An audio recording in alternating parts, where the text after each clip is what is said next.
ઘરે કોઈ મામેરું આવતું હોય આવશે કે નહીં? હા, જંગલમાં નહીં રહેતા, સમાજમાં રહી પ્રસંગો આવશે અને હેન્ડલ કરવા જ પડશે. એ ચાહે પૈસાથી કરો, વ્યાજે લાઈન કરો, વીકો વેચી મારો, લોન લઈને કરો, કરવા તો પડશે જ.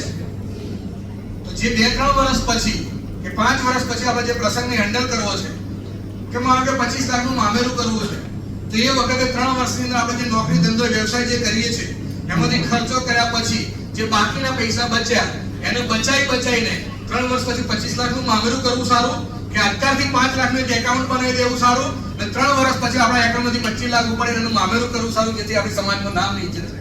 શું કરવું સારું?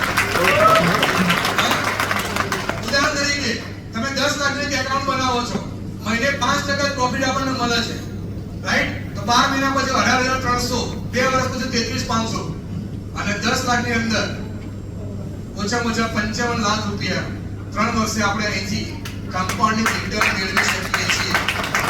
ખાલી રોકી પડે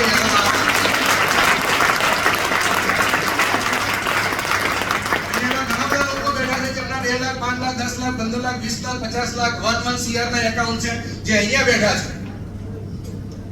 હું ઉભા કોઈને નહીં કરું, ગોદી લેજો, રાઈટ?